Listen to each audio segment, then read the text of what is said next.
Pro wrestling talk from the four corners of parts unknown. This is That Wrestling Podcast. Welcome to the biggest Black Friday deal of all. It is That Wrestling Podcast because we're free. That's why. Get it? So, happy Black Friday. Happy Thanksgiving. This is going to be a little bit different of an episode. We have no format, no notes. We're just going to kind of do what you did yesterday. You went to a potluck, except instead of canned cranberry sauce, which is better than the fruity cranberry sauce, this is all about pro wrestling. And as always, we start the show with What Are You Wearing? What are you wearing? What are you wearing? What are you wearing today? What are you wearing? What are you wearing? What are you wearing today? I thought you were going to say, we're just like yesterday, we're going to put you to sleep. That's probably better. Maybe I should have said true. that. All right. So every week we talk about what we are wearing. It's a wrestling podcast. Wrestling shirts are required. I pulled something out this week that was it was offensive to some people.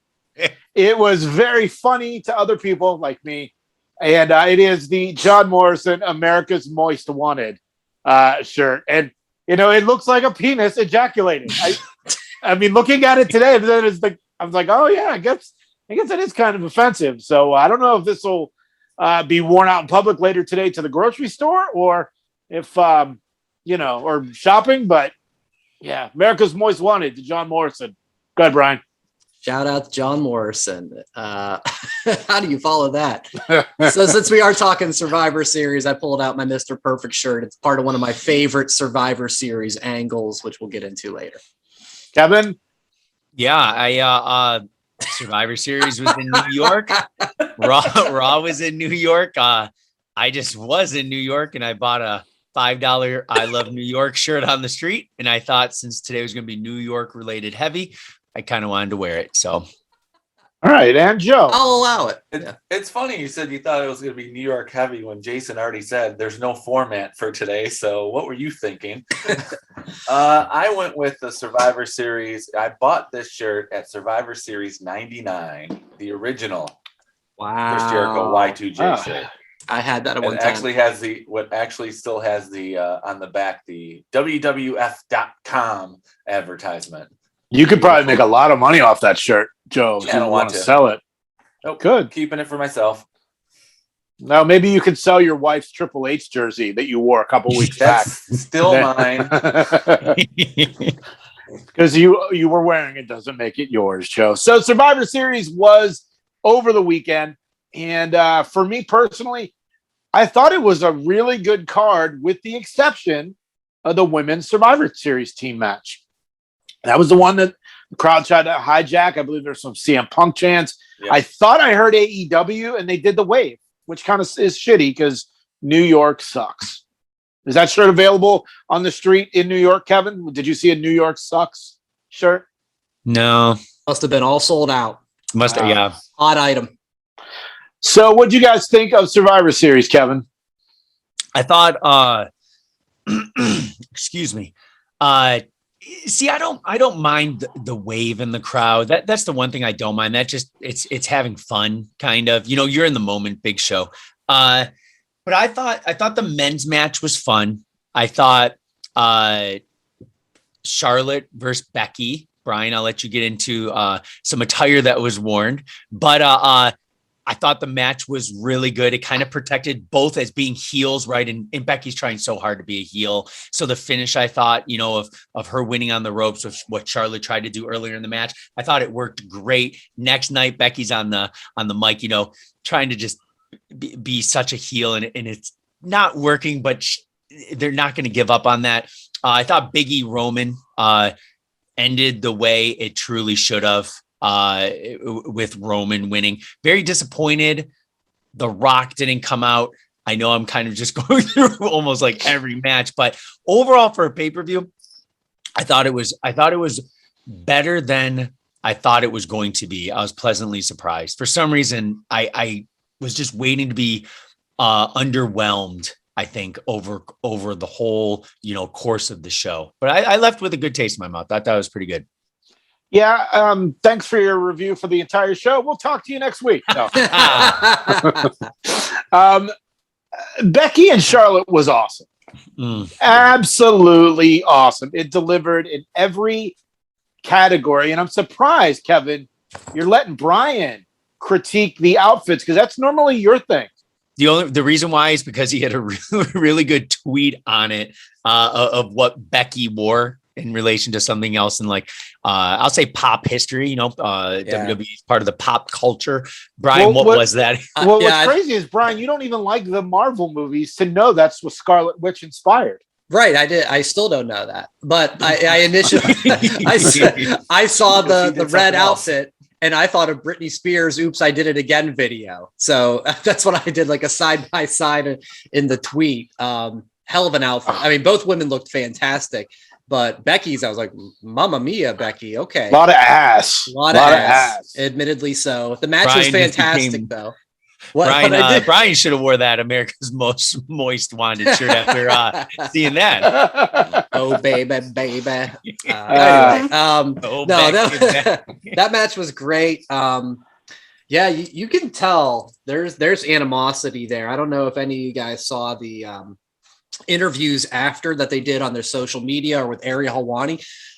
Becky's in legit tears talking about the video package of how they were friends and how they're not friends. And I thought that came across so well in the match of just the trash talking and the level of physicality.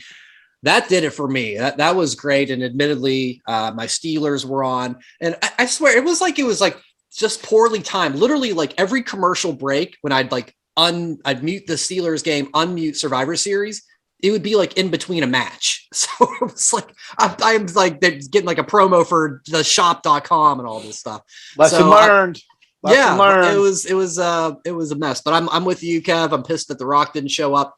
Now I read later that he was in Europe, and you can't be from Europe and come over here because of COVID restrictions and quarantines and all that.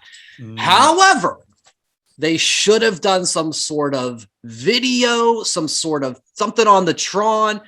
I'm sorry. Sean Ross Sapp had the greatest tweet of summing up this situation, saying The Rock did more for TNA and Lockdown 2020 than he did for Survivor Series for his 25th anniversary. If you guys don't know, he did a video induction for Ken Shamrock in the TNA Hall of Fame.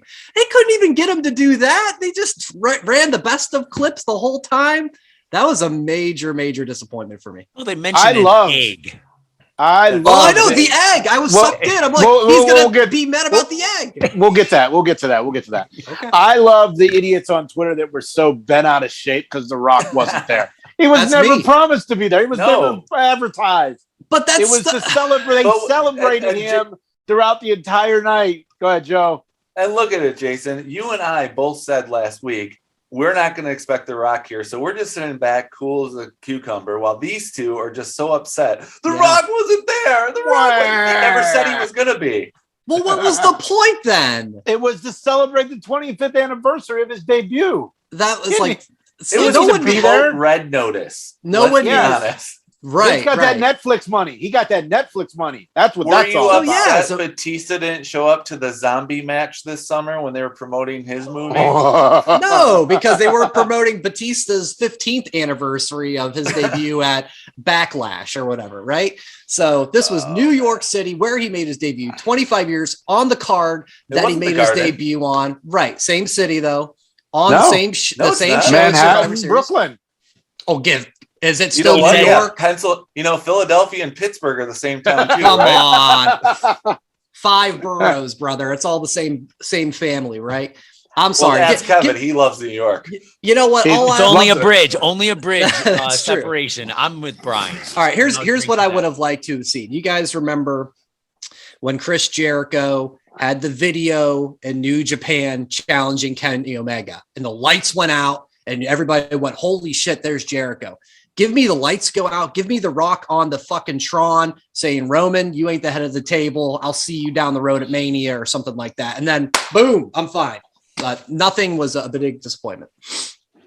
So, Joe, we'll let you start with the egg. Oh, the egg. I was with the guys too. I really enjoyed Survivor Series. I mean, we predicted everything that was going to We had happen. a lot of right predictions, yeah. But you also can predict that the coyote's going to fall off the cliff. It doesn't mean you're not going to laugh at the Roadrunner cartoon. So it was like all good entertainment, except for the egg. The egg was stupid. Oh, It was dumb. It was dumb, but it was there to promote Red Notice, which I still haven't watched yet. It was a lot better than the zombies, and it served a purpose the next night for, Austin Theory. So I wasn't offended by it, but I thought it's like the Red Notice egg and the Pizza Hut Battle Royal were two obvious money grabs. Oh, yeah. But I wasn't Big time. offended by either one of them. I enjoyed the entire Survivor Series from beginning to end. Even the women's Survivor Series match I was digging. But then I got annoyed when Bianca beat 4 in a row. And I'm like, prove my point. They only care about 4 women in the women's division. Charlotte, Becky, Sasha, and Bianca. Did anybody catch Graves' comment about what could go wrong with an egg at Survivor Series? Yeah, that was good. Yeah. Oh, That was good. he had a great weekend. Graves did. had a great weekend as far as pay-per-view and TV. The egg stuff, though, it is what it is. It was that money grab. I read online that when Vince came in the limo, all those people were the next group to get released. Poor Dio Madden and I think Brian had the best line this weekend too when Vince told them to go interview each superstar. Brian's like, well, the way they keep firing people, this won't take long. Overall, though, that'd be pretty hard, but not so much after last couple months. Yeah, I didn't expect it to be Austin Theory. I mean, I'm glad it was. I mean, I'm really a fan of this guy. I think he's, I love the selfie thing. It's very similar to when Dolph Ziggler debuted, where he was introducing himself to everybody. But this, he's got the selfie with Vince, and the Vince selfie was pretty funny because Vince had the egg. And that was, of course, Monday night on Raw, where something happened that I did not think I was going to get to see because I'm on the West Coast. Seth Rollins attacked by a fan. Yeah.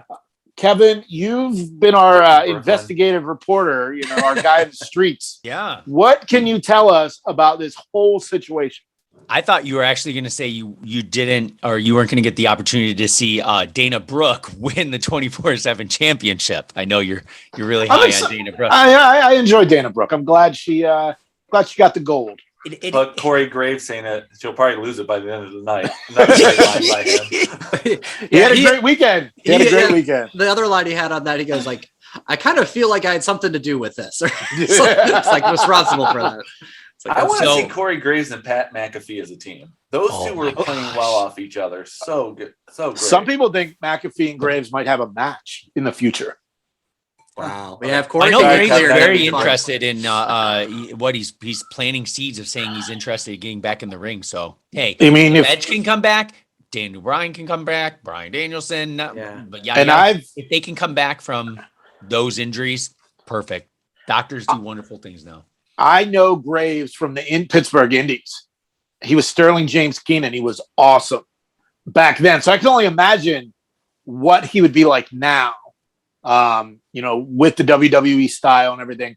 Go back and watch some of his stuff in early NXT on Hulu, or just search Sterling James Keenan. There's a ton of videos on YouTube. But back to the Seth Rollins attack.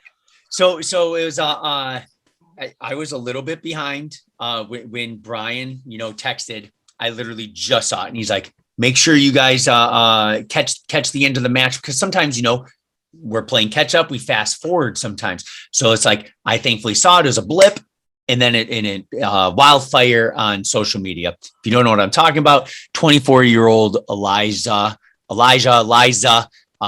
Spencer.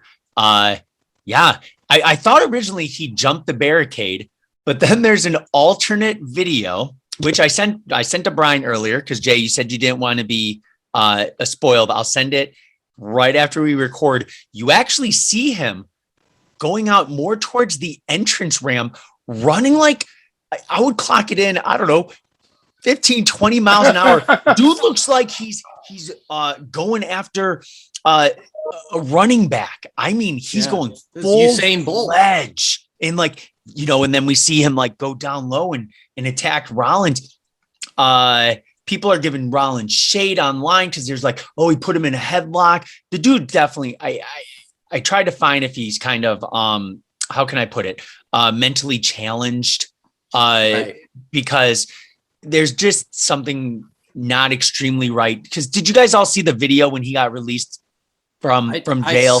I saw like a text of it where he said like he's calling Seth by his actual name, and Colby. He's saying, and he's like he knows what he did, and you know he talks a whole lot of nonsense, and I guess Kev, is there like a catfish situation? Is that kind of what they're saying this is? Yeah. Yes, Joe. Did you see the video when he came out of jail? I did, and I felt like I wasted 2 minutes of my life watching it. To be honest with you, we're giving this guy way too much. We're giving him the attention that he wants. So, like, Jay, you haven't seen it. I'll give you a little recap. He said he did it, you know, for the tribe. He did it. For The Rock. He did. Yeah. No, he did. He said, I did it for Rikishi. Did he mention Rikishi? No, he said, I did it for Rikishi. Right after that, I did it for The Rock. I did it for the tribe. I did it for the family. And he's like, he's like, Kobe, you know what you did, which then unraveling a lot more stuff. The dude got catfished in like 2019. Thinks he's communicating with Seth Rollins, ends up giving this guy money, right? He sends this guy kind of a bad check situation. This dude's girlfriend tries to cash it. Doesn't work. She gets arrested. So he's like, just be watching your back. I'm going to come for you. So like, I guess he's been like plotting Holy shit. There's video of him going in the people of his section, telling them what he's planning on doing before he actually does it. So it's totally premeditated. So I'm going to read it from ESPN because it's a lot better than I can put my words together.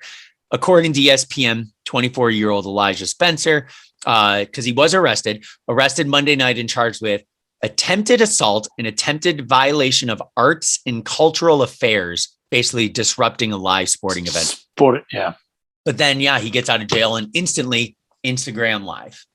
And he gives that 2-minute weird thing and watch the video because it does show a lot of the text messages and like WhatsApp conversations that him, Elijah, and who he thinks is Seth Rollins. Now, the nerds of the world, I hope they can kind of uncover and see who is actually behind the curtain that basically, you know, effed him over. Wrestling Twitter will go. They'll do the work. You know, to me, I didn't think they were going to show it on TV for the West Coast, and it was a solid hit. It was a solid. I mean, with the runway that he had, of course. But it was interesting that Rollins didn't punch it. Like he got him, you know, in like a jiu-jitsu position. Yeah. So and then security, but nobody punched him. Nobody kicked. Like you would have thought that would have been. I mean, because when you jump the rail, you're part of the show. Yeah. And you're free game. I've learned that, and not because I jumped the rail or anything, but you know, I'm fascinated by the whole situation. Joe? I don't have a problem with him putting him inside the chokehold because he was trying to like basically knock him out without throwing a punch. I don't understand why Chavo was like saying like, oh, what's with this generation? It's like, Chavo, shut up. Right. Yeah, okay. The Chavo tweet was a bit out of place. But... It was a bit out of place because like if it wasn't for security like tearing him off of him, the dude would have been passed out. Yeah. Because Seth did have him in a good chokehold. So I didn't know about the catfish stuff because I didn't really. I think of it like with students who try to act up, they just want the attention, and that's the way I was thinking about this guy. I'm like, he just wanted the attention. This happens all the time, especially in Brooklyn.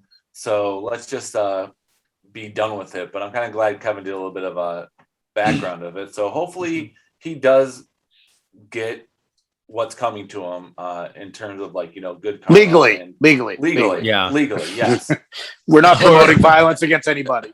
There was not the violence.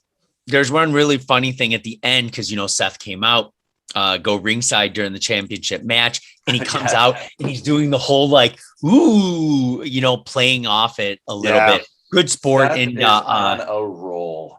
And I don't know what it is about Seth. Before we get off this topic, he was on a radio show in 2019 telling a story about a woman who thought she was chatting with him, not just once, showed up on his doorstep twice. Wow. Wanting to see if it was really Seth. First time, hey, I'm not chatting with you, lady. Right? Yeah. Future, a little bit down the road, a second time she does it. So there's just something about Mr. Seth Rollins there. The other parts of this whole thing that I really went, wow, this is pretty wild, was one of the fan cam reviews where you see, first off, you see Michael P.S. Hayes standing there like at the beginning of the entrance ramp. You know how you know? Because he's got his big old fanny pack right there. So old dude's going to be there. And then there's another one of like Becky kind of like right behind him, like ready to come out. Like Becky's about to defend her man. So that was wild to me. And then how about, did you guys catch later on when Seth came out to watch the main event of the night of Big E and Austin Theory, that he came out and he did one of these, like, looking to the crowd, like, who else wants to come out here? Who else wants to come out? I know Kevin's drinking. Are you drinking too? Because we literally just said that. Oh, I missed it. Wow, sorry. I'm not. My bad. Edit that out in post-production. What are you wearing? What are you wearing today? Wow. I mean, we are recording Brian earlier doesn't than pay normal, attention. but still. Wow. Lost me there. My bad. Oh, man. Okay. So I was too busy typing up a joke to Joe about the purge. So I think that's where I missed it. Joe can validate that. yeah. So Yes. Survivor Series used to be on Thanksgiving. Yesterday was Thanksgiving, of course. And I don't know what I liked about it back then. They don't really do now. Of course, it used to be just Survivor Series matches. Four or five. They pair up, the good guys that were having feuds with the bad guys, and they would just make random teams. So I found a bunch of the greatest Survivor Series teams. And, there are some that make sense, like this one. The Rude Brood, Rick Rude, Mr. Perfect, and the Fabulous Rougeos. All bad guys, makes total sense. And then there's, I'm going to see if you can tell me who does not belong on this team. Razor Ramon, Randy Savage, 1, 2, 3 Kid, and Marty Jannetty. Oh, Marty. He wanted to belong. There's another one here. Randy Savage, Ricky Steamboat, Jake Roberts, Jim Duggan, and Brutus Beefcake. They were up against the Honky Tonk Man, Hercules, Danny Davis, Ron Bass, and Harley Race. Now, I love these random teams. And then I have this one as my screensaver because it's such an amazing photo, and I'm sure you guys have seen it. Andre, Rick Rude, One Man Gang, King Kong Bundy, and Butch Reed. Yeah, they were against Hulk Hogan. A lot of meat. Bam Bam Bigelow. Appropriately for Thanksgiving. Well, and then the team they were against, I'm going to say the names, but think about it. It's Hulk Hogan, Bam Bam Bigelow, Don Morocco, Paul Orndorff, and Ken Patera. Literally, Hulk fought all of those guys the year prior. Can't beat them, join them, I guess they thought. I mean, I'm looking at this list. The All-Americans, Lex Luger, the Steiner brothers, and the Undertaker. Yeah, I think Taker, didn't he reveal his coat to have an American flag? He did. Oh, man. But back then, this was before he was all Blue Lives Matter Undertaker. He was still the dead man. Clearly. Yes. Still the dead man. And then that team went against the Foreign Fanatics. Ludwig Borga, the Quebecer Crush, and Yokozuna. Unreal. Crush is from Hawaii. Crush was a lot of things. I mean, he was Kona Crush and he was Mad Evil Crush. The Hulkamaniacs, another one of my favorite teams ever. Hulk Hogan, Jake Roberts, and Demolition. Quite the foursome there. against the $1 Million Team, Ted DiBiase, Zeus, and the Powers of Pain. Oh, I almost wore a Powers of Pain t-shirt today. I should have done that. And then another one of my favorites, the Warriors, Ultimate Warrior, Legion of Doom, and the Texas Tornado. If you know a little bit about the Texas Tornado, Kerry Von Erich, when he was in world class, he was called the modern day Warrior. And he came out to rush. Joe, are you awake? You still with us? Here. I'm still with us. You looked like you were snoozing a bit there. No, I'm good. So while Too I much just tryptophan. so I know I just ran off a bunch of Survivor Series stuff from the team era. I really wish they would have had a tag team match instead of the Battle Royal they had this year. But it was to celebrate The Rock's 25th anniversary of his debut at Survivor Series. So I'm sure Brian hated that. But I wish there was a tag team match. Last week, I ran off who the teams could have been. But other Survivor Series memories, we'll start with Joe to make sure you're awake. What? I'm sorry. I'm gonna go. My only, because I was like looking back at the notes and everything too about the Survivor Series I went to was Survivor Series 1999. A lot of people hate that event, but I was there and I loved it because there were so many like historic things that happened there. Number one, Sunday Night Heat, Austin got run over. Okay. Because it was supposed to be the triple threat of Austin, Triple H, and The Rock. The Rock did show up for that event, unlike the last Sunday when it was nice he of him. wasn't advertised. So why are you upset? But also, that Survivor Series 2, we got the debut of our Olympic hero, Kurt Angle, in his first match, and we booed the crap out of him. Was that against Taz? No, it was against Meat. Another John appropriate Stasiak. Survivor Series. John wrestler. Stasiak. Meat. Yeah, it was against Meat, and he got on the mic and told us, "How dare you boo your Olympic hero?" And we just booed him even more. I remember the Survivor Series teams. I just went to double check, so I wasn't sleeping. I wanted to make sure I was right. The first one, which was a very appropriate team, it was the Dudley Boys and the APA. Oh, that's a good team. Mm-hmm.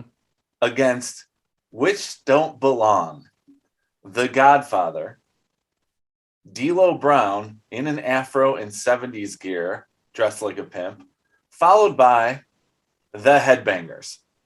Oh, wow. That's also a team. Also dressed up pimp in gear. 70s pimp gear.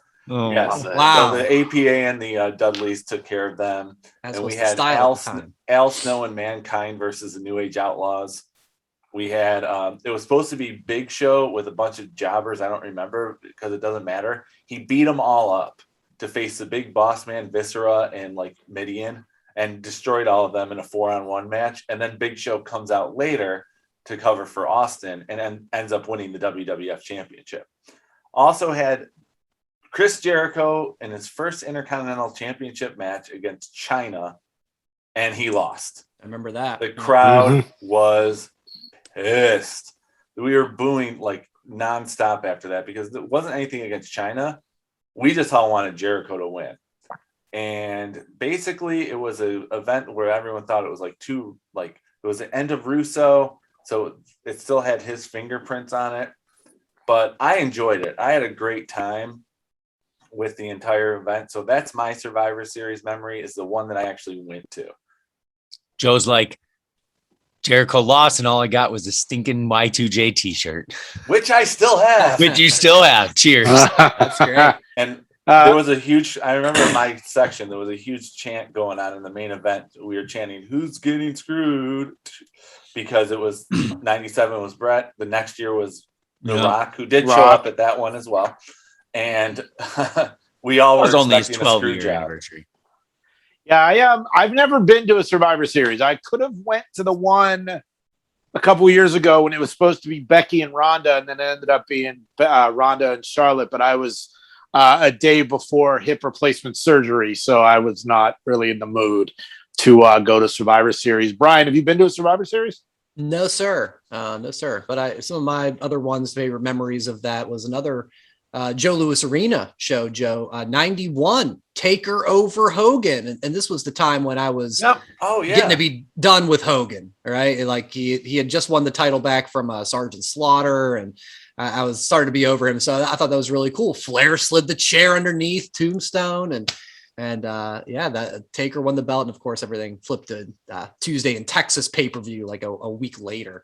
But yeah, the reason I'm wearing the Mr. Perfect shirt, my like second favorite angle of all time, I think when we did the 5 count a while back, was Mr. Perfect ended up being a sub. It was going to be a tag match. It was going to be the Ultimate Warrior and the Macho Man Randy Savage, the Ultimate Maniacs. And Warrior, like Warrior does, either he was suspended or he got fired or he quit. You never know with him. And Perfect, they were going to take on Flair and Razor Ramon, and Perfect was with Bobby Heenan, and he was Flair's executive consultant. And there's a whole episode of WWF Primetime where Macho asked Perfect to be his partner, and you just got to look it up. I'm not going to go into every detail. Perfect ends up coming out of retirement, joining Macho after almost 2 years off, and they ended up taking it to Flair and Razor at the Survivor Series. Montreal Screwjob, nothing needs to be said on that, of course. But another one that was more recent was, how about Sting's debut in 2014? That was one of those cool last, will it happen? Will it never happen? We always wanted to see him. And it was part of the Team Cena versus the Team Authority match, where if the Authority lost, they were going to be banished forever. Of course, they were probably back the next week, but Sting showed up, took care of business with Triple H. Dolph Ziggler won the match for Team Cena. And that was just such a cool moment that Sting finally made his way to WWE. Because behind closed turned. What's that? Oh, a Big Show turned. Yeah, exactly. Big Show turned. Oh my Rare God. thing that happened. Right. Well, what's great is, for years, me and Brian would be texting about wrestling, and I'm like, Sting's coming. It's going to be Sting. Every surprise was, it's going to be Sting. It's going to be Sting. And then I was finally justified for years of texting about Sting making his WWE So are we going to debut. get years of Joan Jett text messages saying Brenda's coming back? She's coming back. Oh my God. Coming back. I don't give a damn about my reputation.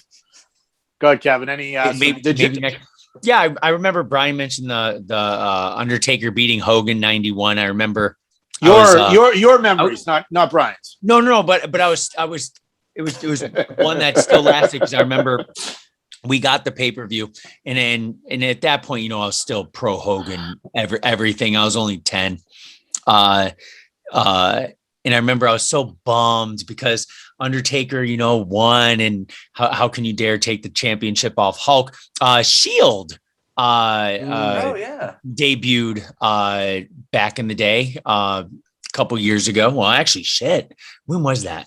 10 years ago now. Yeah, about 10 years ago. So Rock's 15 year anniversary. I don't know if he showed up for that one either. But of course, Montreal Screwjob.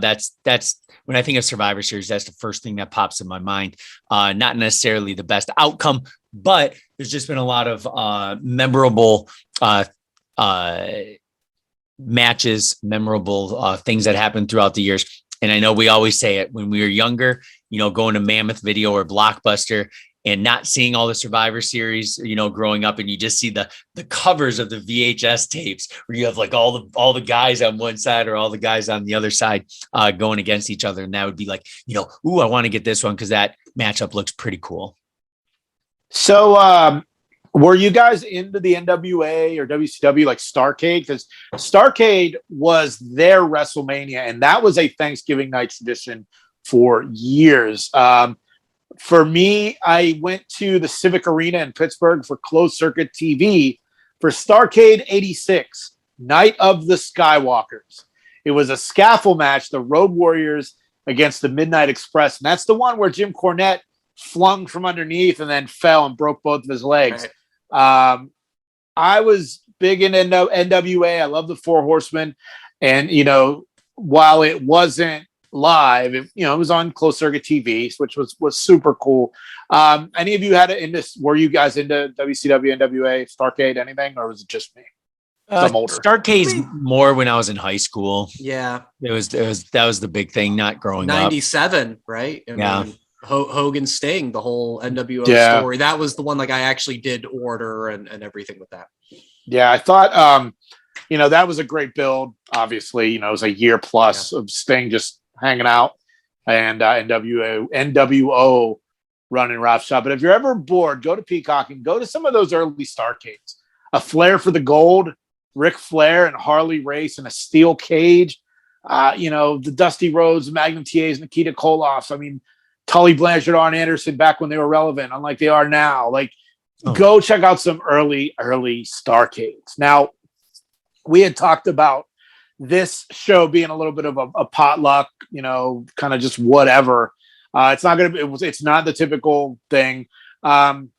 I really don't have much else because obviously we're recording this, midweek instead of on Thursdays like we normally do. Anybody got anything else before we get into the dessert? Okay, go ahead. I'm not going to say what the dessert is. Go ahead, Kevin. Okay, we're 4 guys. If we had to give ourselves a Survivor Series team name, what do you think we would be called? That Wrestling Podcast. Done. We did it. I'm coming after you. That's a good question. I wish we would have thought of that ahead of time. I know. Curtain jerks. Oh, Curtain. the Radical Radios. Or something Jesus Christ. Well, you gotta have something cheesy because that's how all those, the Ultimate Maniacs, like all these goofy names, right?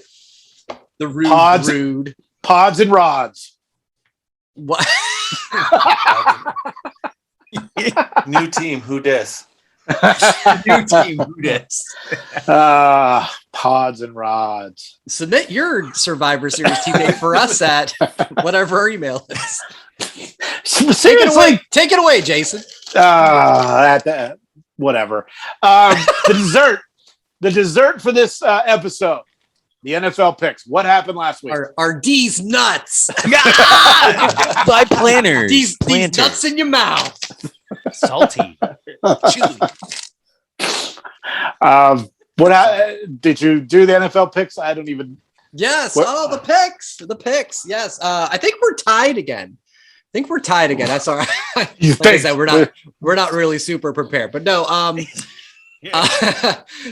know Brett did gain a game because I don't remember what game. Oh, he had the Chargers and Harper had the Steelers on Sunday night. So the other 2 picks, they had the same. They both had the Chiefs, Cowboys, they both had the Cowboys. The Chiefs beat them. They both had the Bucks. They won on Monday night over the Giants. So they are now currently tied. We are on week 12 and the picks roll on for another 5 more weeks. And Kevin admitted over text that in a little pep talk with Brett the other day that Brett confessed he again hopes that we end the season in a tie.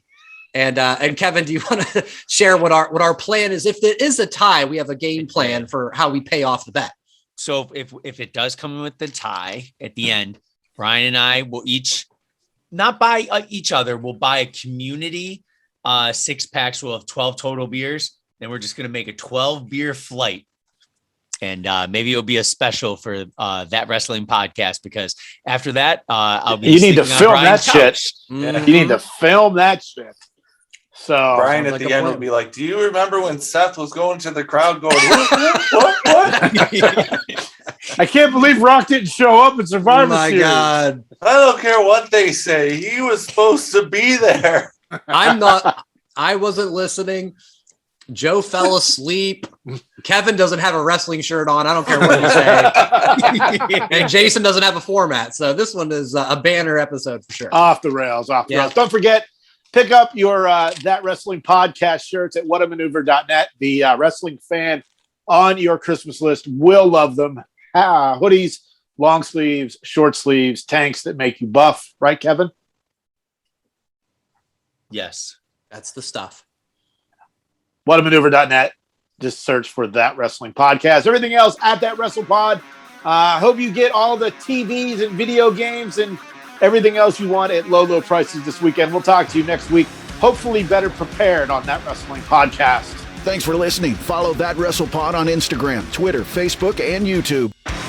1, Seth.